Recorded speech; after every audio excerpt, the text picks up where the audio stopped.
মুআবিয়া রাদিয়াল্লাহু তাআলা 61 হিজরির 4 রজব, মতান্তরে কম বেশি হতে পারে, ঐতিহাসিক কোন 4 রজবের কথাও লেখছে, কেউ লেখছে রজব মাস, শুধু রজব মাসে তিনি ইন্তেকাল করলেন। ইয়াজিদ খলিফা হওয়ার পর তার হাতে মোটামুটি সবাই আইসা গেল।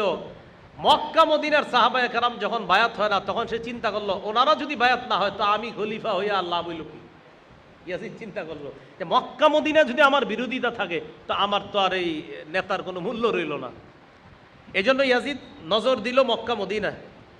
মক্কা মদিনায় নজর দেওয়ার পর লম্বা আলোচনা, হিস্টোরি আপনার মক্কা মদিনায় কি হয়েছে ঘটনাগুলা, এই সেখান থেকে আপনার কারবালার একটা সূচনা হবে। তো কারবালার সূচনাটা হয় কিভাবে? হোসেন রাদিয়াল্লাহু তাআলা আনহুকে গভর্নর হাউসে ডাকা হয়েছিল। ডাকার পর তার উপরে অত্যাচার করার চেষ্টা করা হয়েছিল, যার মাধ্যমে তার উপরে আঘাত করা হবে। ওই ব্যক্তি আঘাত করার সময় যিনি সামনে ছিলেন তিনি বলেছিলেন, সাবধান, এই শরীরে টাচ করবা না। নবীর ঠোঁটটা অসংখ্যবার, এই নবীর ঠোঁটটাকে আমি অসংখ্যবার দেখছি এই শরীরে লাগতে, সাবধান, এই শরীরে আঘাত করো না। হোসেন রাদিয়াল্লাহু তাআলা আনহু মদিনা ছেড়ে মক্কা চলে গেলেন।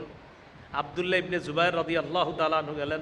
আব্দুল্লাহ ইবনে আব্বাস তিনিও ইয়াজিদের শাসন ক্ষমতা তখনও মেনে নেননি, বড় বড় অনেক সাহাবীরা মেনে নেননি। হোসেন রাদিয়াল্লাহু তাআলা আনহু থেকে কুফা থেকে কিছু মানুষ চিঠি পাঠায়, খালি আপনি কুফা চলে আসেন, আপনার আব্বারে মহব্বত করতাম, আপনার ভাইকেও আমরা মহব্বত করতাম, পাশাপাশি কিন্তু তারা যে গাদ্দারি করছে এই বিষয়গুলো তো স্পষ্ট, আপনি চলে আসেন, আমরা আপনাকে সহযোগিতা করব। ইতিহাসের এই জায়গায় কিছু জায়গা আছে, হযরত হোসেন রাদিয়াল্লাহু তাআলা আনহু কুফায় যাওয়ার উদ্দেশ্য কখনোই যুদ্ধ করা ছিল না। তিনিও সেখানে যাওয়ার উদ্দেশ্য ছিল যে সেখানে যাব, সেখানে যদি খেলাফত ব্যবস্থার জন্য কিছু করা যায় করার চেষ্টা করব, কিন্তু এই উদ্দেশ্য ওনার কখনো ছিল না যে আমি কোনো রক্তপাত ঘটাবো। হযরত হুসাইন যাচাই করার জন্য মুসলিম ইবনে আকিল তাকে পাঠাইলেন কুফায় রাদিয়াল্লাহু আনহু। মুসলিম ইবনে আকিলকে কুফায় পাঠানোর পর তিনি গিয়ে দেখলেন আসলেই কুফার জনগণ হযরত হুসাইনের পক্ষে। মুসলিম ইবনে আকিল এক ব্যক্তির বাড়িতে আশ্রয় নেয়, তার নাম হানি ইবনে উরওয়া। এই হানির বাড়িতে আশ্রয় নেওয়ার পর মুসলিম ইবনে আকিল চারদিক থেকে আপনার বায়াত নেওয়া শুরু করছে হযরত হুসাইনের পক্ষে। তখন কুফার গভর্নর হলেন নু'মান ইবনে বশির রাদিয়াল্লাহু তাআলা, নবীর এক সাহাবী। তো উনি সহজ সরল খোদাবিরু আল্লাহওয়ালা। ইয়াজিদের কানে গেছে যে নু'মান ইবনে বশির ওনারে যদি কুফায় রাখেন তা আপনি বেশি নিয়ন্ত্রণ করতে পারবেন না, অন্য কাউরে পাঠান। কয় কেন? কয় আমাদের কাছে তথ্য আসছে হুসাইনের পক্ষের একটা লোক আসছে। কয় তাই নাকি? কয় হ্যাঁ। তখন বসরার গভর্নর যে উবাইদুল্লাহ বিন জিয়াদ, তাকে কি করলো? কুফার গভর্নরও বানায়া দিল। তাহলে এখন সে দুই জায়গার গভর্নর, বসরারও কুফারও। গভর্নর নিযুক্ত করার পর উবাইদুল্লাহ ইবনে জিয়াদ চারদিকে খেয়াল রাখে কোনো ঝামেলা হয় কিনা। এক পর্যায়ে জানতে পারে হানি নামে এক ব্যক্তির বাড়িতে মুসলিম ইবনে আকিল আশ্রয় নিচ্ছে। তাকে ডাকা হলো, তিনি অস্বীকার করলেন, উনি বললেন না আমার বাড়িতে নাই, এরকম এগুলা বলার পরে তাকে জেলখানায় নেওয়া হলো। মুসলিম ইবনে আকিল হানিকে ছুটানোর জন্য 4000 বাহিনী নিয়ে, যারা তার হাতে বায়াত হয়েছিল, রওনা করছে মুসলিম ইবনে আকিল কাকে? ওই হানিকে ছুটানোর জন্য। এই জায়গায় উনি একটু আপনার হেকমতে একটু অন্যরকম হয়ে গেছে ওনার। এই হেকমতটা ওলামায়ে কেরাম বলেন মুসলিম ইবনে আকিলের এই কৌশলটা এখানে যথার্থ ছিল না। তিনি যখন বাহিনী নিয়ে বের হয়ে গেছে, ওই বাহিনী নিয়ে বের হওয়ার পর গভর্নর হাউস ঘেরাও করে ফেলছে। উবাইদুল্লাহ বিন জিয়াদ ছিল চালাক, বুঝতে পারছে আমার অবস্থা খারাপ, কি করা যায়। তখন কয়েকজন নেতারে ডাইকা বলে, তোমরা গিয়া প্রত্যেকে বলো তোরা যদি বাড়িতে ফিরা না যাস খবর আছে। দেখো না এরকম হুমকি দিয়ে কাজ হয় কিনা। আসলে হুমকি দিলে কাজ হইতো না, কিন্তু দেখো না কি হয়। ঘটনাচক্রের হুমকিতে কাজ হয়ে গেছে, হুমকিতে কাজ হয়ে গেছে। কয়েকজন বাইরে এসে বলছে, এই শোনো আমার এলাকার যারা যারা আছো তোমরা তাড়াতাড়ি যাও, না হয় খবর আছে। আসলে কিচ্ছু হইতো না, হুদাই কয়েকজন ছিল ভিতরে, এরা যদি যুদ্ধ করতো কিছুই করতে পারতো না। মুসলিম ইবনে আকিল একটু পরে তাকায় দেয় 4000-এর এরা কোথায় জানি চলে গেছে। কতজন ছিল বলেন? এরা কোন বাসী ছিল বলেন? কুফাবাসী। কোন বাসী ছিল? ওই গাদ্দার, যারা আলীর সাথে গাদ্দারি করছে, হাসান রাদিয়াল্লাহু তাআলা আনহুর সাথেও গাদ্দারি করছে। এবার হযরত মুসলিম ইবনে আকিল, যিনি হুসাইন রাদিয়াল্লাহু তাআলা আনহুর প্রতিনিধি, তার সাথেও গাদ্দারি করল। মুসলিম ইবনে আকিল রাদিয়াল্লাহু তাআলা বুঝতে পারলেন আহারে অবস্থা তো অনুকূলে আর রইল না। তিনি রাতের বেলা এক মহিলার বাড়িতে গিয়ে আশ্রয় নিছে। তার নাম ইতিহাসে কেউ লেখছেন তুয়া। এই মহিলার একজন ছেলে ছিল বেলাল। তার বাসায় আশ্রয় নেওয়ার পর ওই বেলাল মায়ের আনাগোনা দেখছে যে একজন মেহমানকে বারবার খানা দেয়, আম্মাকে এটা বলে না। জানতে জানতে শেষমেশ জানতে পারলো এটাই সেই লোক যেই লোকের ব্যাপারে ঘোষণা করা হয়েছে, যার বাড়িতে পাওয়া যাবে খবর আছে। ওই মহিলার ছেলে চুপি চুপি গিয়ে সংবাদ দিয়ে দিছে আমগো বাসায় আছে। পরে আপনার লম্বা আলোচনা, মুসলিম ইবনে আকিলকে ধরারও অনেক সুন্দর সুন্দর ঘটনা আছে আপনার, এগুলো লম্বা আলোচনার বিষয়। তাকে গভর্নর হাউসের ছাদের উপর নিয়ে হত্যা করা হয়। হত্যার আগে মুসলিম ইবনে আকিল বলতেছিল, আমাকে শহীদ করা হচ্ছে, কষ্ট নাই, কিন্তু নবীর নাতিকে তো আমি চিঠি পাঠিয়ে দিছি হজরত হুসাইনকে যে কুফা আপনার অনুকূলে আপনি চলে আসেন। আহা, তিনি মনে হয় ইতিমধ্যে রওনা করে ফেলেছে। আহারে কি হবে, তোমাদের কেউ যদি পারো সংবাদটা জানায়া দিও, আমি শহীদ হচ্ছি, এই আফসুস আমার নাই, নবীর নাতিকে যে নির্ঘাত বিপদের দিকে আমি ঠেলে দিলাম, এই আফসুস আমার কোনোদিনও শেষ হবে না। তখন তিনি চোখের পানি ছাড়তেছিলেন। মুসলিম ইবনে আকিল ছাদ থেকে ফেলে হত্যা করা হয়, মুসলিম ইবনে আকিলকে হত্যা করা হয়। শহীদ করে দেওয়ার পর ইতিমধ্যে হযরত হুসাইন অনেকগুলো চিঠি পাইছে। চিঠি পাওয়ার পর মুসলিম ইবনে আকিলের সর্বশেষ চিঠি যখন পাইছে যে আপনি আসতে পারেন, সব আপনার অনুকূলে রওনা করছে। আব্দুল্লাহ ইবনে আব্বাস রাদিয়াল্লাহু তাআলা বাধা দিছে, যায়েন না। আব্দুল্লাহ ইবনে জুবায়ের বাধা দিছে, যায়েন না। আরও কয়েকজন সাহাবী তারা সবাই বাধা দিছে, আপনি যায়েন না। হোসেন রাদিয়াল্লাহু তাআলা এরপরও কেন গেলেন? তিনি বলতেছে না, তারা এতগুলো চিঠি পাঠাইছে, আর মুসলিম যখন বলছে তখন তো সন্দেহ থাকার কথা না। কিন্তু ইতিমধ্যে ঘটনা তো ঘটে গেছে। হযরত হুসাইন রওনা করলেন কুফার দিকে। কোথায়? এই ঘটনা ওবায়দুল্লাহ ইবনে জিয়াদের কানে চলে গেছে যে হুসাইন কুফার দিকে আসতেছে। ওবায়দুল্লাহ বিন জিয়াদ ইয়াজিদের কাছে এই কথা জানায়া দিল। ইয়াজিদ বলল, তাড়াতাড়ি খোঁজ নেও কতটুকু আসছে দেখো। ইতিমধ্যে ৪৫ মাইল রওনা করছে। কয় মাইল? ৪৫ মাইল হয়ে গেছে আপনার। তো রওনা করার পর হযরত হুসাইন প্রতিমধ্যে জানতে পারছে একজনের কাছ থেকে, হুসাইন কোথায় যান? কয় কুফায় যাইতেছি। না না, কুফাবাসী গাদ্দারি করে ফেলছে আপনার সাথে। তাই নাকি? কয় হ্যাঁ, ফিরে যান। তখন হযরত হুসাইন বললেন, না, মুসলমানরা বের হয়ে কোনো উদ্দেশ্যে যখন বের হয় আর ফেরত যাওয়ার সুযোগ নাই, আমি ফেরত যেতে পারবো না, যা হবার হবে সামনে যাই। তিনি কি করলেন? কুফার পথ বাদ দিয়ে তিনি এবার দামেস্কের পথে রওনা করলেন। হযরত হুসাইন কুফার পথ বাদ দিয়ে দামেস্কে কে আছে? ইয়াজিদ। দামেস্কে কে? ইয়াজিদ। দামেস্কে, হ্যাঁ, গভর্নর। ইয়াজিদ তো এখন আমির, নেতা। তো ইয়াজিদের কাছে রওনা করছে হযরত হুসাইন। ৪৫ মাইল গেছে, বা ৭২ কিলোমিটার। ৪৫ মাইল, ৭২ কিলোমিটার কম বেশি হবে। এতটুকু যাওয়ার পর হযরত হুসাইন যেই জায়গাটা গেছে ওই জায়গাটার নাম কারবালা। ওই জায়গাটার নাম কি? ওই ৪৫ মাইল পর কারবালা। মাঝে আরো অনেকগুলো হিস্টোরি আছে। যাই হোক, কারবালার প্রান্তরে যাওয়ার পর হযরত হুসাইনকে ঘেরাও করে ফেলছে ওবায়দুল্লাহ বিন জিয়াদ। ঘেরাও করার পর হযরত হুসাইন কয়েকটা প্রস্তাব দিচ্ছে। ১ নাম্বার, আমাকে ইয়াজিদের কাছে যেতে দাও। ২ নাম্বার, আমি যেখান থেকে এসেছি সেখানে ফেরত যেতে দাও। ৩ নাম্বার, আমাকে মুসলমানদের কোথাও চলে যেতে দাও যেখানে গিয়ে আমি নিরাপদে বসবাস করব। ওবায়দুল্লাহ বিন জিয়াদ বলল, না, আপনি নিঃশর্ত গ্রেফতার হতে হবে। আপনি গ্রেফতার, আপনি অপরাধী, গ্রেফতার হন। হযরত হুসাইন বললেন, না, আমি গ্রেফতার হতে রাজি না। গ্রেফতার হতে আমি রাজি না, আমি তো অপরাধ করি না, আমি কেন গ্রেফতার হব? আর এটা নবী পরিবারের জন্য অপমান। আমি কি অপরাধ করছি আমাকে গ্রেফতার করা হবে? তো হযরত হুসাইন গ্রেফতার হতে রাজি না। তিনি ৩টা অপশন দিলেন। ৩ অপশনের একটাও ওবায়দুল্লাহ বিন জিয়াদ মেনে নিচ্ছে না। হযরত হুসাইন রাদিয়াল্লাহু তাআলা ৯ মুহররম কারবালার প্রান্তরে আছে। ৯ মুহররম হুসাইন রাদিয়াল্লাহু তাআলা একটা মিটিংয়ে বসলেন। মিটিংয়ে অপর পক্ষে ছিল ওমর বিন সাদ, শিমার, আরও কয়েকজন ছিল। এরা তাদের সাথে বৈশা হযরত হুসাইন আবার বলল, দেখো, ওবায়দুল্লাহ বিন জিয়াদের কাছে সংবাদ পাঠাও, আমি এই ৩টা অপশন দিলাম, এখনও দেখো এতগুলা মুসলমান নিরীহ নারীরা আছে, শিশুরা আছে, তাদেরকে বলো হয়তো ইয়াজিদের কাছে যাইতে দাও, না হয় আমাকে আমার জায়গায় যাইতে দাও, অথবা অন্য কোনো মুসলমান এলাকায় চলে যেতে দাও। প্রস্তাবটা ওবায়দুল্লাহর কাছে পাঠাও, ওবায়দুল্লাহ যেন ইয়াজিদের কাছে পাঠায়। তো প্রস্তাব নিয়ে গেছে। এই যে প্রস্তাব নিয়ে যাওয়ার পর ঝামেলাটা যে করছে হলো শিমার। হ্যাঁ, শিমার গিয়ে কথাটা জানাইছে ওবায়দুল্লাহ বিন জিয়াদকে। জানানোর পর ওবায়দুল্লাহ বিন জিয়াদ মেনে নিছে, রক্তপাত যখন ঘটবে না, খারাপ কি, রক্তপাত না ঘইটা মীমাংসা হয়ে যাক। ওবায়দুল্লাহ বিন জিয়াদ কঠোর একটা মানুষ ছিল, সেও রাজি হয়ে গেছে। শিমার কয়, এই চান্স আর পাইবেন না, হুসাইনকে ছেড়ে দেওয়া যায় না। শিমার এই কথা বলল। এটা বলার পর ওবায়দুল্লাহ বিন জিয়াদের মাথা আবার ঘুরে দিল। তাইলে ইয়াজিদের কাছে আপনি কোনো সংবাদ পাঠায়েন না, এখন হত্যা ফায়সালা, যুদ্ধ হবে, এটাই ফায়সালা। আসছে, আসার পর পরের দিন ১০ই মুহররম ফজরের নামাজ পড়ছে। ওমর বিন সাদের নেতৃত্বে ফজরের নামাজ পড়ছে বিপরীত পক্ষ, অর্থাৎ ইয়াজিদ বাহিনী যারা হবে ওই পক্ষ। হুসাইন রাদিয়াল্লাহু তাআলা আনহুর নেতৃত্বে মুসলমানরা নামাজ পড়ছে। এর মধ্যে আপনার ৪২ জন, এরা ছিল আপনার ঘোড়সওয়ার, আবার অন্যরা ছিল, তীরন্দাজ ছিল, বিভিন্ন বাহিনী ছিল। তো যাই হোক ৭০-৭২ জনের কথা লেগে ইতিহাসে।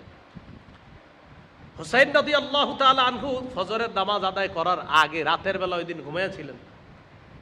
আল বিদায়া ওয়ান নেহায়াতে আছে, ঘুম থেকে হঠাৎ শব্দ ভাঙছে, ভাঙার পর তার পাশে তার বোন জয়নব। ভাই কি হয়েছে? আমি দেখলাম নানা আমাকে স্বাগত জানাইতেছে। হ্যাঁ, সুবহানাল্লাহ। রাসূলুল্লাহ সাল্লাল্লাহু আলাইহি সাল্লাম, এর মানে মনে হয় কোনো সুসংবাদ, মনে হয় আগামীকাল একটা ফয়সালা হয়ে যাবে। জয়নব কান্নাকাটি শুরু করছে। বোন বোন বুঝতে পারছে তার মানে আপনি মারা যাবেন, চিৎকার দিছে। হযরত হুসাইন বলছে, সাবধান, মাতম করবা না। এই ইতিহাস কথাটা হারায় ফেলছে। এই যে একটা সুন্দর কথা, সাবধান, আমি মারা যাওয়ার পর আমার এই ফাইজলামি করবা না, তুমি এখনই চিল্লান দিছো, এরকম চিল্লাচিল্লি করবা না। রাসূলুল্লাহ সাল্লাল্লাহু আলাইহি সাল্লাম, বুখারীর হাদিস 1298 নম্বর হাদিস, লাইসা মিন্না মান দারাবাল খুদুদ ওয়া শাক্কাল জিয়ুব ওয়া দাআ বিদাওয়াল জাহিলিয়া। যারা বুক চাপড়ায়, যারা কপাল থাপড়ায়, যারা গাল থাপড়ায়, জামা ছিঁড়ে ফেলে আর জাহিলি যুগের মতো মাতম করে, নবী বলেন তারা আমার উম্মতের অন্তর্ভুক্ত না। আর হযরত হুসাইন কখন? শহীদ হওয়ার রাতে হযরত হুসাইন বলে দিচ্ছে, সাবধান, এই যে যা করলা, আমি কিন্তু চলে যাওয়ার পর এই জাতীয় কাহিনী করবা না। ইতিহাস এই জায়গাটা ষড়যন্ত্র করে মুছে দিয়েছে, কারণ এটা যদি থাকে মাতম করবো কিভাবে? হুসাইন কে কে নিষেধ করছে? যার জন্য মাতম করা হচ্ছে তিনি নিষেধ করছে। আল্লাহ আমাদের সকলকে এই পয়েন্টগুলো, ছাত্র ভাই যারা আছেন আশা করি মন দিয়ে শুনছেন, কিছু কিছু পয়েন্ট মনে রাখবেন, কাজ হবে ইনশাআল্লাহ। হুসাইন রাদিয়াল্লাহু তাআলা পরের দিন তুমুল লড়াই শুরু হয়ে যায়। আল্লাহ, লড়াই চলতে চলতে চলতে চলতে চলতে চলতে মুসলমানদের প্রায় সবাই যখন শহীদ হয়ে যায়, হযরত হুসাইন একা লড়াই করতেছিলেন। ঐতিহাসিকগণ লিখেন, যারা তার জিহাদ দেখতেছিল দেখে মনে হচ্ছিল যে যেন অসংখ্য অগণিত মুজাহিদের শক্তি নিয়ে একাই লড়াই করতেছে। হুসাইন রাদিয়াল্লাহু তাআলা, হযরত হুসাইন ক্লান্ত হয়ে গেলেন রাদিয়াল্লাহু আনহু। ক্লান্ত হয়ে তরবারিটা নিচের দিকে এইভাবে আছে, এক জায়গায় বসা, পানির পিপাসা, নিচের দিকে তাকিয়ে আছে এইভাবে। ওই পাশে আপনার পাষণ্ড গ্রুপ যারা আছে, তো এদের মধ্যে আপনার কেউ এই সাহস করতে পারতেছে না যে হুসাইনের কল্লাটা আমি ফালাই, মানে আপনার এটা কারো সায় দিচ্ছে না যে আমি ফালাই। এর মধ্যে কয়েকজন বলছে যে এই গলায় কতবার নবীর ঠোঁট লাগছে, কিভাবে এই গলা আঘাত করি। সীমার চিন্তা করলো এইভাবে যদি হয় তাহলে তো সমস্যা। কেউ লেখছে সীমার, কেউ আরেকজনের নাম লেখছে। এদের দুইজনের একজন ওই মুহূর্তেই হযরত হুসাইনের আপনার কল্লাটা মস্তক থেকে আলাদা করে দেয়, দেহ থেকে আলাদা করে দেয়। এই হুসাইন রাদিয়াল্লাহু তাআলা আনহুকে এইভাবে শহীদ করে দেওয়ার পর ইয়াজিদের অবস্থান কি ছিল? এই জায়গায় আবার ইয়াজিদকে অনেকে বাঁচানোর চেষ্টা করে, ইয়াজিদকে এই জায়গায় বাঁচানোর চেষ্টা করে। ইয়াজিদের ব্যাপারে বাস এটাই প্রাথমিক দিকে অবস্থান হলো, আমির মুআবিয়া তাকে শাসন ক্ষমতায় কেন বসালেন? তার কাছে মনে হয়েছে সে যোগ্য, অনেকের পরামর্শে মনে হয়েছে তিনি যোগ্য, এটা তার ইজতিহাদি কথা ছিল, তিনি তাকে বসিয়েছেন। কিন্তু পরবর্তীতে যে তার একটা ভয়ঙ্কর রূপ ছিল, এটা আমিরে মুআবিয়া হয়তো দেখেননি, তাই তিনি বুঝতে পারেননি। তো এই জায়গায় ইয়াজিদের ব্যাপারে অবস্থান আমাদের, সেটা হলো সে জালেম ছিল, কোনো সন্দেহ নাই, ফাসিক ছিল, কোনো সন্দেহ নাই। উলামায়ে কেরামের বক্তব্য তার ব্যাপারে, লা নুহিব্বুহু, আমরা তাকে ভালোবাসি না, ওয়ালা নাসুব্বুহু, তারে গালিও দিই না আমরা। লা নুহিব্বুহু, তাকে ভালোবাসি না, লা নাসুব্বুহু, আমরা গালি দিই না। হ্যাঁ, বাস সে জালেম, বাস জালেম বলবো আমরা। এরপরে আরেকটা বিষয় হলো এই যে হুসাইন রাদিয়াল্লাহু তাআলা আনহুর মহাব্বত, অবশ্যই এটা ইমানের দাবি, এটা রাখতে হবে।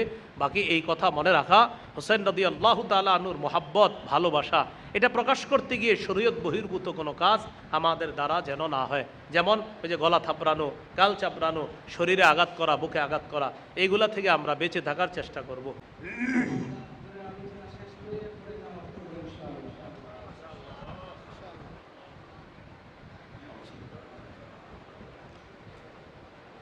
আমরা যে বিষয়টা শুনতেছিলাম, আমর ইবনুল আস এবং আবু মুসা আশআরী রাদিয়াল্লাহু তাআলা, এই দুইজন সাহাবী পরামর্শ করলেন, দুইজনে গিয়ে দুই তাঁবুতে এলান দিয়ে দিবে যে আজকে থেকে কোনো ঝগড়াঝাটি হবে না, দুই দলের মাঝে কোনো লড়াই হবে না। বাস্তবিক অর্থে গিয়ে দুজন এই ঘোষণা দিয়েছেন।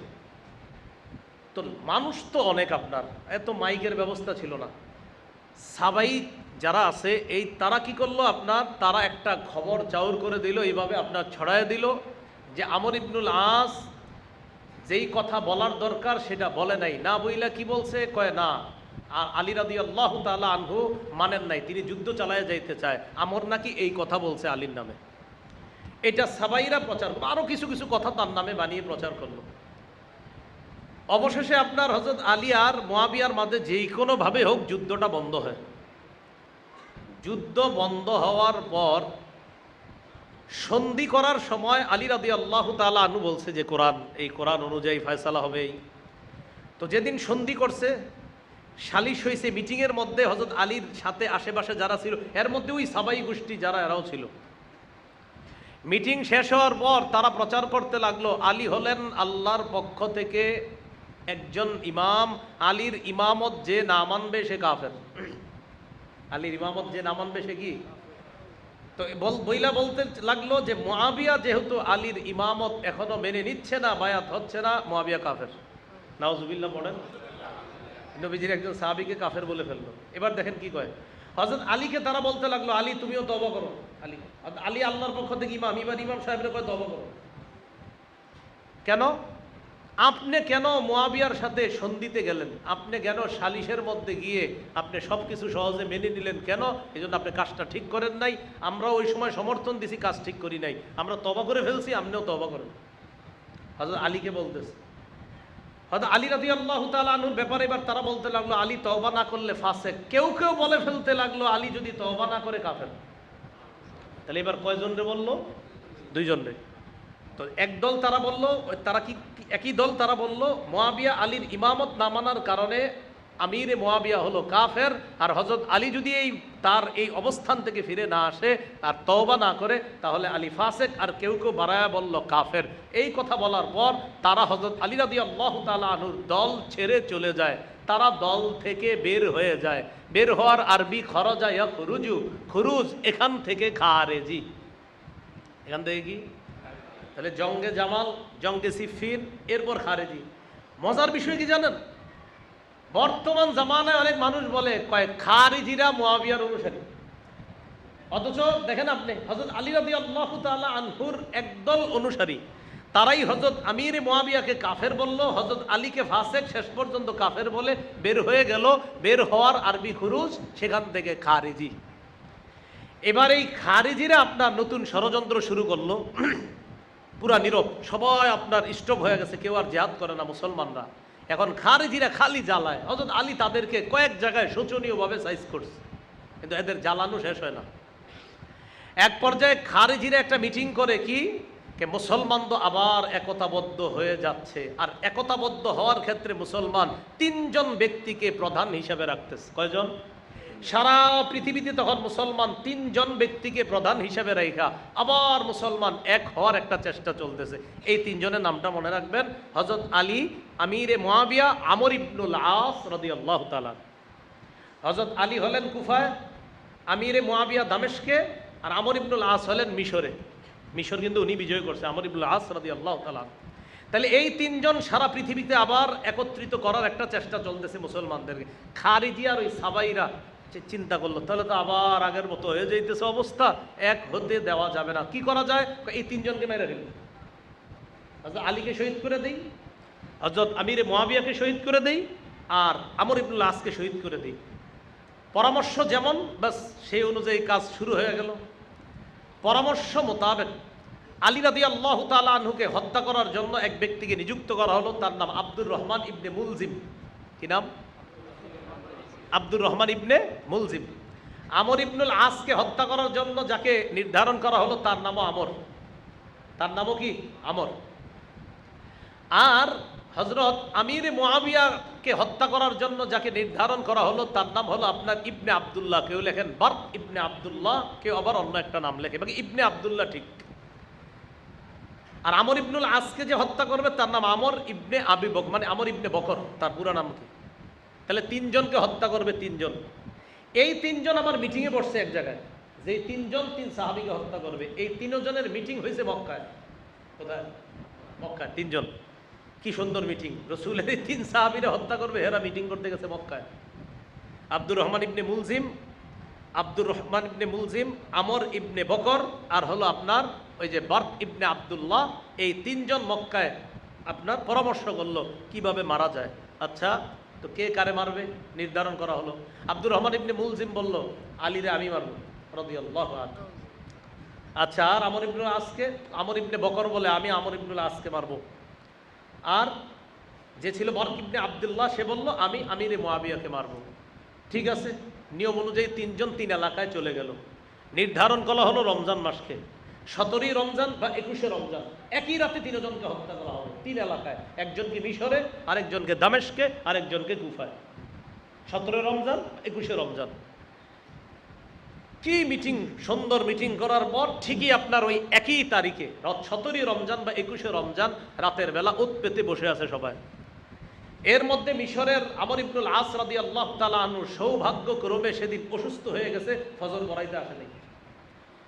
ফজর পড়াইতে না এসা যারে পাঠাইছে তারে আমর ইবনুল আস মনে করে তার হত্যাকারী তার উপর হামলা চালাইছে, তাকে হত্যা করছে, মনে করছে আমর ইবনুল আস শেষ।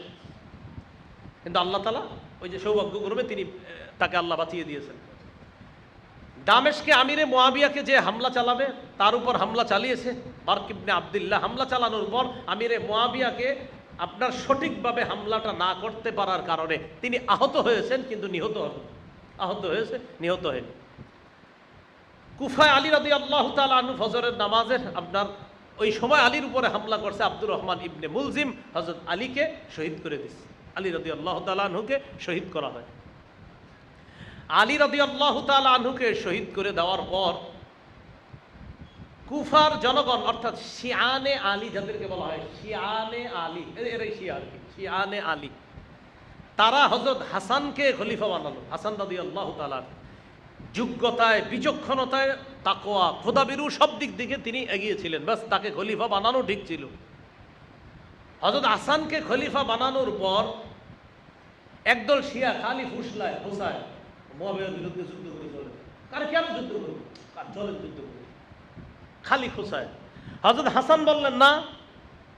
হযরত হাসান রক্তপাতের এতটাই বিরোধী ছিলেন যে হযরত হাসান রাদিয়াল্লাহু তাআলা আনহুর একজন গভর্নর ওমর ইবনে সাআদ, কেউ আরেকজন গভর্নরের কথা লেখছেন যে এই গভর্নর এক জায়গায় ছিলেন গভর্নর হিসাবে, ওই গভর্নর একবার হযরত হাসানকে বলছিলেন যে চলেন মুআবিয়ার বিরুদ্ধে আমরা যুদ্ধ করি। শুধু এইটা কেন বলছে, তার গভর্নরি পদ থেকে তাকে অপসারণ করে দিয়েছে, যে তুমি খালি রক্তপাতের কথা বলো কেন। তো হযরত হাসান কোনোভাবেই রক্তপাতের পক্ষে না। হযরত হাসান রাদিয়াল্লাহু তাআলা আনহু 6 মাস খলিফা ছিলেন। কয় মাস? 6 মাস। একটু বুঝেন এই জায়গাটা। একবার হযরত হাসান রাদিয়াল্লাহু তাআলা আনহুকে শিয়ারা বুঝাইতে এই ব্যাপারে বুঝায় ফেললো যে আমিরে মুআবিয়া আপনার আব্বার কাছেও বায়াত হয় না, আপনার কাছেও বায়াত হইতেছে না, এটা কি কোনো কথা? জিহাদ করতে হবে, তার বিরুদ্ধে যুদ্ধ করতে হবে। হাসান রাদিয়াল্লাহু তাআলা আনহু বাস্তবিক অর্থে রওনা করছে, ময়দানে উপনীত হয়েছে। হওয়ার পর যারা হযরত হাসানের সাথে ছিল তারা বুঝতে পারছে যে হযরত হাসান যেমন বিচক্ষণ তেমনি আল্লাহওয়ালা, তাকওয়া, খোদাভীরু মানুষ। আমিরে মুআবিয়া সম্পর্কে হযরত হাসানের কি হবে, চাচা হবে। আলী রাদিয়াল্লাহু তাআলা আনহু আর আমিরে মুআবিয়া সমসাময়িক। কয় মুরব্বীদের কাছে হযরত হাসান কেন জানি মনে হচ্ছে নিজেকে সুবর্দ করে দিতে পারে, তাই এই জায়গায় থাকাটা সমীচীন হবে না। তারা কি করলো, হযরত হাসানের সঙ্গ ত্যাগ করতে লাগলো আস্তে আস্তে। হযরত হাসান দেখে, কিরে আমার মুজাহিদরা কোথায়, সব মুজাহিদ পালাইতেছে। হযরত হাসান কয়, হ্যাঁ এরা আমার আব্বার সাথেও গাদ্দারি করছে, আমার সাথে এরা গাদ্দারি করতেছে, ওই খারেজিরাই। হযরত হাসান রাদিয়াল্লাহু তাআলা আনহু কি করলেন, এই সুযোগে আমিরে মুআবিয়া রাদিয়াল্লাহু তাআলা আনহুর কাছে গিয়ে বায়াত হবে, এই মর্মে তার হাতে খেলাফত ন্যস্ত করবে যে হযরত মুআবিয়া রাদিয়াল্লাহু তাআলা আনহু উনি হলেন মুরব্বী, বুদ্ধিমান, বিচক্ষণ, অতএব আমিরে মুআবিয়ার হাতে খেলাফতটা দিয়ে দেওয়াটা এটাই সমীচীন মনে করি। এই বিষয়ে শিয়াদের সাথে পরামর্শ করছে, পার্সোনাল যারা শিয়া কয়েকজন, এদের সাথে। তারা বলল অসম্ভব, এটা কিছুতেই সম্ভব না। হযরত হাসান বললেন না। হযরত হাসান যে জবাবটা দিছে, এই জবাবটা সারা জীবন মনে রাখবেন। হযরত হাসান বলেছিলেন, মুআবিয়া খায়রুন লি, মুআবিয়া আমার জন্য উত্তম, আমার আত্মীয় স্বজন যারা, তাদেরকে আমি মুআবিয়া, এই আমিরে মুআবিয়ার খেলাফতটা আমার জন্য নিরাপদ মনে করি, আমার স্বজনদের জন্য নিরাপদ মনে করি, যারা আমার আশেপাশে আছো তোমাদের চাইতে মুআবিয়াকে আমি নিরাপদ মনে করি। এই জায়গাটা আশ্চর্যজনকভাবে উধাও হয়ে যায় ইতিহাস থেকে এই জায়গাগুলো। হযরত হাসান বলছে, তোমরা যে আমার আশেপাশে আছো, তোমাদেরকে আমি নিরাপদ মনে করি না, আমিরে মুআবিয়াকে আমি নিরাপদ মনে করি, আমার জন্য, আমার পরিবারের জন্য তাকে আমি নিরাপদ মনে করি। এই কথা বল, ওয়ায়ু আমিনুনি, তিনি আমাকে নিরাপত্তা দান করবে, ওয়া আহলি, আমার পরিবারকে নিরাপত্তা দান করবে, তিনি খায়রুন লি, আমার জন্য উত্তম তোমাদের চাইতে। তো অনুসারীদেরকে বলে দিল তোমাদের চাইতে তিনি উত্তম। তাই এরা গাদ্দার হযরত হাসান চিনতে পারছে। হযরত হাসান আমিরে মুআবিয়ার হাতে বায়াত হয়ে গেলেন, খেলাফত ন্যস্ত করে দিলেন। এই যে খেলাফত ন্যস্ত করছে না যখন, হাসান হুসাইন রাদিয়াল্লাহু আনহুমা দুই ভাই আপনারা ছিলেন, দোনোজনকে আমিরে মুআবিয়া রাদিয়াল্লাহু তাআলা নবীজির নাতি হিসাবে যথেষ্ট সমাদর যা করার, মহব্বত, মায়া, ভালোবাসা প্রদর্শন করার করছে। 41 হিজরিতে আমিরে মুআবিয়া শাসক হলেন। 41 থেকে 61 হিজরি পর্যন্ত, প্রায় 60 হিজরি পর্যন্ত আপনার 20 বছরের কাছাকাছি সময় তিনি শাসন ক্ষমতা পরিচালনা করলেন। পাকিস্তানের লাহোর পর্যন্ত তার সময়ে বিজয় অর্জন হয়। কোন জায়গায়? আফগানিস্তানের কাবুল, কান্দাহার তার সময়ে বিজয় হয়। বেলুচিস্তান তার সময়ে বিজয় হয়। কনস্টান্টিনোপল তার সময়ে বিজয় হয়। চীন, আফ্রিকা, ইউরোপ, তিনি সমগ্র দেশে দেশে আপনার বিজয় অভিযান পরিচালনা করতে লাগলেন। শুধু তাই না, জলপথে যেমন আপনার স্থলপথে যেমন বিজয় অর্জন করতেছিলেন, জলপথেও বিজয়, এমন কি বিজয়, আপনার কঠিন কঠিন জায়গা ভেদ করে মুসলমানরা বিজয় অর্জন করতেছে। এটা আমিরে মুআবিয়া রাদিয়াল্লাহু তাআলা আনহুর জামানায় বিজয় অর্জন করতে করতে মাত্র 65 লাখ বর্গ মাইল তার অধীনে আছে। 65 লাখ লাখ লাখ, হ্যাঁ 65 লাখ বর্গ মাইল। কেউ লেখছে 64, কেউ 62। তো আমি আপনার যে 64টাই ধরেন, 65-র কাছাকাছি বলতে পারি, যে 65 লাখ বর্গ মাইলের কাছাকাছি অঞ্চল আমিরে মুআবিয়া রাদিয়াল্লাহু তাআলা আনহুর জামানায় আল্লাহ তাআলা মুসলমানদের অধীনে দিয়ে দিয়েছে। 20 বছর শাসন ক্ষমতায় ছিলেন। ডাক বিভাগ চালু করছে, ডাক বিভাগ চালু করছে, পিয়ন সিস্টেম চালু করছে, মুসলমানরা চিঠি আদান প্রদান কিভাবে করবে এই চালু করছে, প্রশাসনিক অবকাঠামো আমিরে মুআবিয়ার জামা, শিক্ষা ব্যবস্থা তিনি যা করেছেন দেখেন, শুধু বিরোধিতা করার জন্য বিরোধিতা না করা, অবদান স্বীকার করা। আমিরে মুআবিয়া রাদিয়াল্লাহু তাআলা মুমূর্ষু অবস্থা, বৃদ্ধ হয়ে গেছে। বৃদ্ধ অবস্থায় তিনি দেখছে তার ছেলে ভালো, মানে তিনি দেখছেন তার সামনে ছেলেটা ভালো। এই জায়গাটা ইউটিউবাররা কাট করে যে দেহে আরিফ বিন হাবিব বলছে ইয়াজিদ ভালো, পরে যে কি কমু হেডা আর কয় না। আমিরে মুআবিয়া রাদিয়াল্লাহু তাআলা ওনার চোখে দেখছে যে ছেলে ভালো, আল্লাহওয়ালা। কনস্টান্টিনোপল যে বিজয় হয়েছে, ওই বিজয় অভিযানের মধ্যে তার ছেলে যথেষ্ট অবদান রাখছে। আবার হজে আপনার লোক পাঠাইছে, তো আমিরুল হাজ হিসাবে সে যথেষ্ট আপনার দায়িত্ব, নেতৃত্বের গুণ দেখাইছে। তো আমিরে মুআবিয়া এগুলা দেখা মনে করছে না, এর নেতৃত্ব দিলে কেমন হয়। এই জায়গায় আরেকটা বিষয় মনে রাখবেন, আমিরে মুআবিয়া আরেকটা চিন্তা করছে যে এখন যদি অন্য কারো হাতে ক্ষমতা যায়, আরে না জানি আবার উমাইয়ারা আবার একটা রক্তক্ষয়ী যুদ্ধ শুরু করে দেয়, এটা আশঙ্কা করছে আমিরে মুআবিয়া। বিশ্বাস করেন, আল্লাহ রসুলের সব সাহাবীর ভিতরে ইখলাস ছিল, সব সাহাবীর ভিতরে ইখলাস ছিল। হযরত আলীর মধ্যে ইখলাস, আমিরে মুআবিয়ার মধ্যে ইখলাস, আম্মাজান আয়েশার মধ্যে ইখলাস, তালহা জুবায়ের রাদিয়াল্লাহু আনহুম সবার মাঝে ইখলাস। কেউ ইসলামের বিরুদ্ধে কিছু করবে এই মানসিকতা কারো ছিল না। সবাই চাইতো ইসলাম বিজয় হোক, এটাই ছিল সবার তামান্না। কিন্তু এই জায়গায় কেন জানে আমাদেরকে সাহাবী বিদ্বেষী তৈরি করা হয় কোনো সাহাবীর ব্যাপারে। এগুলা রাইখেন না, মহব্বতের সাথে আবদার করি, সাহাবীদের ব্যাপারে কখনো বিদ্বেষ রাইখেন না অন্তরে। এটা কথা আবদার রাখলাম। রাসূলুল্লাহ সাল্লাল্লাহু আলাইহি সাল্লাম একদিন বের হইয়া আকাশের দিকে তাকাইছে, নক্ষত্র দেখা কয় এগুলা কি? কয় আকাশের নক্ষত্র। কয় নক্ষত্র যতদিন আছে আসমান ততদিন থাকবে, কিয়ামত আসবে নক্ষত্র চলে যাবে, কিয়ামত হয়ে যাবে আসমান শেষ হয়ে যাবে। নক্ষত্র হলো আসমানের নিরাপত্তা। আমার সাহাবীরা উমানা উলি উম্মতি, আমার উম্মতের নিরাপত্তা। সহিহ মুসলিমের হাদিস। আল্লাহ আমাদেরকে বুঝার তৌফিক দান করেন। তো হযরত উসমান গনি, আপনার হযরত আমিরে মুআবিয়া রাদিয়াল্লাহু তাআলা আন যখন নাকি আপনার শেষের দিকে এই অবস্থা, তখন অনেকের সাথে পরামর্শ করছে কি করা যায়। অনেকেই পরামর্শ দিয়েছে আপনি আপনার ছেলে ইয়াজিদকে খলিফা নির্বাচন করেন।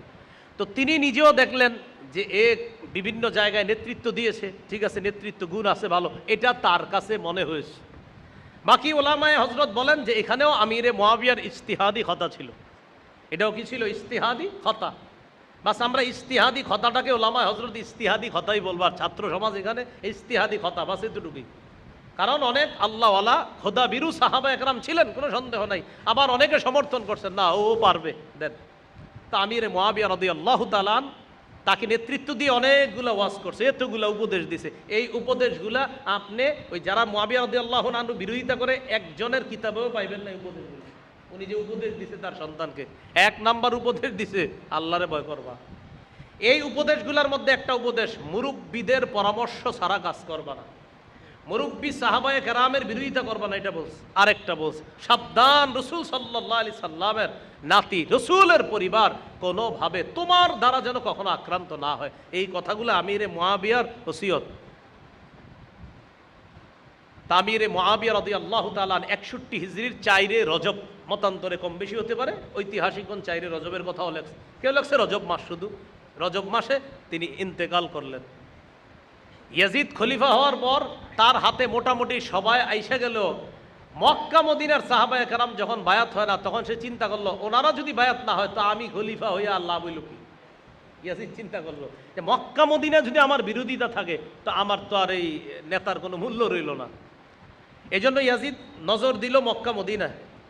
মক্কা মদিনায় নজর দেওয়ার পর লম্বা আলোচনা, হিস্টোরি আপনার মক্কা মদিনায় কি হয়েছে ঘটনাগুলা, এই সেখান থেকে আপনার কারবালার একটা সূচনা হবে। তো কারবালার সূচনাটা হয় কিভাবে? হোসেন রাদিয়াল্লাহু তাআলা আনহুকে গভর্নর হাউসে ডাকা হয়েছিল। ডাকার পর তার উপরে অত্যাচার করার চেষ্টা করা হয়েছিল, যার মাধ্যমে তার উপরে আঘাত করা হবে। ওই ব্যক্তি আঘাত করার সময় যিনি সামনে ছিলেন তিনি বলেছিলেন, সাবধান, এই শরীরে টাচ করবা না। নবীর ঠোঁটটা অসংখ্যবার, এই ঠোঁটটা, এই নবীর ঠোঁটটাকে আমি অসংখ্যবার দেখছি এই শরীরে লাগতে, সাবধান, এই শরীরে আঘাত করো না। হোসেন রাদিয়াল্লাহু তাআলা আনহু মদিনা ছেড়ে মক্কা চলে গেলেন। আব্দুল্লাহ ইবনে জুবায়ের রাদিয়াল্লাহু তাআলা আনহু গেলেন। আব্দুল্লাহ ইবনে আব্বাস তিনিও ইয়াজিদের শাসন ক্ষমতা তখনও মেনে নেয়নি, বড় বড় অনেক সাহাবীরা মেনে নেননি। হোসেন রাদিয়াল্লাহু তাআলা আনহু থেকে কুফা থেকে কিছু মানুষ চিঠি পাঠায়, খালি আপনি কুফা চলে আসেন, আপনার আব্বারে মহব্বত করতাম, আপনার ভাইকেও আমরা মহব্বত করতাম। পাশাপাশি কিন্তু তারা যে গাদ্দারি করছে এই বিষয়গুলো তো স্পষ্ট, আপনি চলে আসেন, আমরা আপনাকে সহযোগিতা করব। ইতিহাসের এই জায়গায় কিছু জায়গা আছে, হযরত হোসেন রাদিয়াল্লাহু তাআলা আনহু কুফায় যাওয়ার উদ্দেশ্য কখনোই যুদ্ধ করা ছিল না। তিনিও সেখানে যাওয়ার উদ্দেশ্য ছিল যে সেখানে যাব, সেখানে যদি খেলাফত ব্যবস্থার জন্য কিছু করা যায় করার চেষ্টা করব, কিন্তু এই উদ্দেশ্য ওনার কখনো ছিল না যে আমি কোনো রক্তপাত ঘটাবো। হযরত হুসাইন যাচাই করার জন্য মুসলিম ইবনে আকিল তাকে পাঠাইলেন কুফায় রাদিয়াল্লাহু আনহু। মুসলিম ইবনে আকিলকে কুফায় পাঠানোর পর তিনি গিয়ে দেখলেন আসলেই কুফার জনগণ হযরত হুসাইনের পক্ষে। মুসলিম ইবনে আকিল এক ব্যক্তির বাড়িতে আশ্রয় নেয়, তার নাম হানি ইবনে উরওয়া। এই হানির বাড়িতে আশ্রয় নেওয়ার পর মুসলিম ইবনে আকিল চারদিক থেকে আপনার বায়াত নেওয়া শুরু করছে হযরত হুসাইনের পক্ষে। তখন কুফার গভর্নর হলেন নু'মান ইবনে বশির রাদিয়াল্লাহু তাআলা, নবীর এক সাহাবী। তো উনি সহজ সরল খোদাবিরু আল্লাহওয়ালা। ইয়াজিদের কানে গেছে যে নু'মান ইবনে বাশিরে ওনারে যদি কুফায় রাখেন তা আপনি বেশি নিয়ন্ত্রণ করতে পারবেন না, অন্য কাউরে পাঠান। কয় কেন? কয় আমাদের কাছে তথ্য আসছে হুসাইনের পক্ষের একটা লোক আসছে। কয় তাই নাকি? কয় হ্যাঁ। তখন বসরার গভর্নর যে উবাইদুল্লাহ বিন জিয়াদ তাকে কি করলো? কুফার গভর্নরও বানায়া দিল। তাহলে এখন সে দুই জায়গার গভর্নর, বসরারও কুফারও। গভর্নর নিযুক্ত করার পর উবাইদুল্লাহ ইবনে জিয়াদ চারদিকে খেয়াল রাখে কোনো ঝামেলা হয় কিনা। এক পর্যায়ে জানতে পারে হানি নামে এক ব্যক্তির বাড়িতে মুসলিম ইবনে আকিল আশ্রয় নিস। তাকে ডাকা হলো, তিনি অস্বীকার করলেন, উনি বললেন না আমার বাড়িতে নাই, এরকম এগুলা বলার পরে তাকে জেলখানায় নেওয়া হলো। মুসলিম ইবনে আকিল হানিকে ছুটানোর জন্য 4000 বাহিনী নিয়ে, যারা তার হাতে বায়াত হয়েছিল, রওনা করছে মুসলিম ইবনে আকিল কাকে? ওই হানিকে ছুটানোর জন্য। এই জায়গায় উনি একটু আপনার হেকমতে একটু অন্যরকম হয়ে গেছিল। আর এই হেকমতটা ওলামায়ে কেরাম বলেন মুসলিম ইবনে আকিলের এই কৌশলটা এখানে যথার্থ ছিল না। তিনি যখন বাহিনী নিয়ে বের হয়ে গেছে, ওই বাহিনী নিয়ে বের হওয়ার পর গভর্নর হাউস ঘেরাও করে ফেলছে। উবাইদুল্লাহ বিন জিয়াদ ছিল চালাক, বুঝতে পারছে আমার অবস্থা খারাপ, কি করা যায়। তখন কয়েকজন নেতারে ডাইকা বলে তোমরা গিয়া প্রত্যেকে বলো তোরা যদি বাড়িতে ফিরা না যাস খবর আছে। দেখো না এরকম হুমকি দিয়ে কাজ হয় কিনা। আসলে হুমকি দিলে কাজ হইতো না, কিন্তু দেখো না কি হয়। ঘটনাচক্রে হুমকিতে কাজ হয়ে গেছে, হুমকিতে কাজ হয়ে গেছে। কয়েকজন বাইরে এসে বলছে, এই শোনো আমার এলাকার যারা যারা আছো তোমরা তাড়াতাড়ি যাও, না হয় খবর আছে। আসলে কিচ্ছু হইতো না, হুদাই কয়েকজন ছিল ভিতরে, এরা যদি যুদ্ধ করতো কিছুই করতে পারতো না। মুসলিম ইবনে আকিল একটু পরে তাকায় দে 4000-এর এরা কোথায় জানি চলে গেছে। কতজন ছিল বলেন? এরা কোন বাসী ছিল বলেন? কুফাবাসী। কোন বাসী ছিল? ওই গাদ্দার, যারা আলীর সাথে গাদ্দারি করছে, হাসান রাদিয়াল্লাহু তাআলা আনহুর সাথেও গাদ্দারি করছে। এবার হযরত মুসলিম ইবনে আকিল, যিনি হুসাইন রাদিয়াল্লাহু তাআলা আনহুর প্রতিনিধি, তার সাথেও গাদ্দারি করল। মুসলিম ইবনে আকিল রাদিয়াল্লাহু তাআলা বুঝতে পারলেন, আহারে অবস্থা তো অনুকূলে আর রইল না। তিনি রাতের বেলা এক মহিলার বাড়িতে গিয়ে আশ্রয় নিছে। তার নাম ইতিহাসে কেউ লেখছেন তুয়া। এই মহিলার একজন ছেলে ছিল বেলাল। তার বাসায় আশ্রয় নেওয়ার পর ওই বেলাল মায়ের আনাগোনা দেখছে যে একজন মেহমানকে বারবার খানা দেয়, আম্মাকে এটা বলে না। জানতে জানতে শেষমেশ জানতে বললো এটাই সেই লোক, যেই লোকের ব্যাপারে ঘোষণা করা হয়েছে যার বাড়িতে পাওয়া যাবে খবর আছে। ওই মহিলার ছেলে চুপি চুপি গিয়ে সংবাদ দিয়ে দিছে আমগো বাসায় আছে। পরে আপনার লম্বা আলোচনা, মুসলিম ইবনে আকিলকে ধরারও অনেক সুন্দর সুন্দর ঘটনা আছে আপনার, এগুলো লম্বা আলোচনার বিষয়। তাকে গভর্নর হাউসের ছাদের উপর নিয়ে হত্যা করা হয়। হত্যার আগে মুসলিম ইবনে আকিল বলতেছিল, আমাকে শহীদ করা হচ্ছে, কষ্ট নাই, তো নবীর নাতিকে তো আমি চিঠি পাঠিয়ে দিছি হযরত হুসাইনকে, যে কুফা আপনার অনুকূলে আপনি চলে আসেন। আহা, তিনি মনে হয় ইতিমধ্যে রওনা করে ফেলেছে। আহারে কি হবে, তোমাদের কেউ যদি পারো সংবাদটা জানায়া দিও, আমি শহীদ হচ্ছি এই আফসোস আমার নাই, তো নবীর নাতিকে যে নির্ঘাত বিপদের দিকে আমি ঠেলে দিলাম, এই আফসোস আমার কোনোদিনও শেষ হবে না। তখন তিনি চোখের পানি ছাড়তেছিলেন। মুসলিম ইবনে আকিল ছাদ থেকে ফেলে হত্যা করা হয়, মুসলিম ইবনে আকিলকে হত্যা করা হয়। শহীদ করে দেওয়ার পর ইতিমধ্যে হযরত হুসাইন অনেকগুলো চিঠি পাইছে। চিঠি পাওয়ার পর মুসলিম ইবনে আকিলের সর্বশেষ চিঠি যখন পাইছে যে আপনি আসতে পারেন, সব আপনার অনুকূলে রওনা করছে। আব্দুল্লাহ ইবনে আব্বাস রাদিয়াল্লাহু তাআলা বাধা দিছে, যায়েন না। আব্দুল্লাহ ইবনে জুবায়ের বাধা দিছে, যায়েন না। আরও কয়েকজন সাহাবী, তারা সবাই বাধা দিছে, আপনি যায়েন না। হুসাইন রাদিয়াল্লাহু তাআলা এরপরও কেন গেলেন তিনি বলতেছে না, তারা এতগুলো চিঠি পাঠাইছে, আর মুসলিম যখন বলছে তখন তো সন্দেহ থাকার কথা না। কিন্তু ইতিমধ্যে ঘটনা তো ঘটে গেছে। হযরত হুসাইন রওনা করলেন কুফার দিকে। কোথায়? এই ঘটনা ওবায়দুল্লাহ ইবনে জিয়াদের কানে চলে গেছে যে হুসাইন কুফার দিকে আসতেছে। ওবায়দুল্লাহ বিন জিয়াদ ইয়াজিদের কাছে এই কথা জানায়া দিল। ইয়াজিদ বলল, তাড়াতাড়ি খোঁজ নাও কতটুকু আসছে দেখো। ইতিমধ্যে 45 মাইল রওনা করছে। কয় মাইল? 45 মাইল হয়ে গেছে আপনার। তো রওনা করার পর হযরত হুসাইন প্রতিমধ্যে জানতে পারছে একজনের কাছ থেকে, হুসাইন কোথায় যান? কয় কুফায় যাইতেছি। না না, কুফাবাসী গাদ্দারি করে ফেলছে আপনার সাথে। তাই নাকি? কয় হ্যাঁ, ফিরে যান। তখন হযরত হুসাইন বললেন, না, মুসলমানরা বের হয়ে কোনো উদ্দেশ্যে যখন বের হয় আর ফেরত যাওয়ার সুযোগ নাই, আমি ফেরত যেতে পারবো না, যা হবার হবে সামনে যাই। তিনি কি করলেন? কুফার পথ বাদ দিয়ে তিনি এবার দামেস্কের পথে রওনা করলেন। হযরত হুসাইন কুফার পথ বাদ দিয়ে দামেস্কে কে আছে? ইয়াজিদ। দামেস্কে কে? ইয়াজিদ। দামেস্কে গভর্নর। ইয়াজিদ তো এখন আমির, নেতা। তো ইয়াজিদের কাছে রওনা করছে হযরত হুসাইন। 45 মাইল গেছে, বা 72 কিলোমিটার। 45 মাইল 72 কিলোমিটার, কম বেশি হবে। এতটুকু যাওয়ার পর হযরত হুসাইন যেই জায়গাটা গেছে ওই জায়গাটার নাম কারবালা। ওই জায়গাটার নাম কি? ওই 45 মাইল পর কারবালা। মাঝে আরো অনেকগুলো হিস্টোরি আছে। যাই হোক, কারবালার প্রান্তরে যাওয়ার পর হযরত হুসাইনকে ঘেরাও করে ফেলছে ওবায়দুল্লাহ বিন জিয়াদ। ঘেরাও করার পর হযরত হুসাইন কয়েকটা প্রস্তাব দিচ্ছে। 1 নাম্বার, আমাকে ইয়াজিদের কাছে যেতে দাও। 2 নাম্বার, আমি যেখান থেকে এসেছি সেখানে ফেরত যেতে দাও।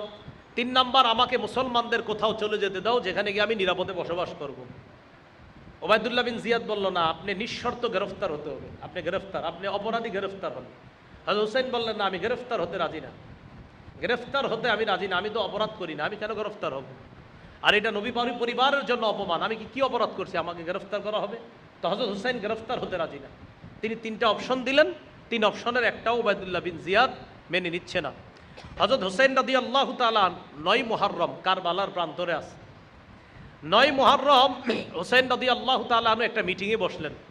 মিটিংয়ে অপর পক্ষে ছিল ওমর বিন সাদ, শিমার, আরও কয়েকজন ছিল। এরা তাদের সাথে বৈশা হযরত হুসাইন আবার বলল, দেখো ওবায়দুল্লাহ বিন জিয়াদের কাছে সংবাদ পাঠাও, আমি এই 3টা অপশন দিলাম, এখনও দেখো এতগুলা মুসলমান নিরীহ নারীরা আছে, শিশুরা আছে, তাদেরকে বলো।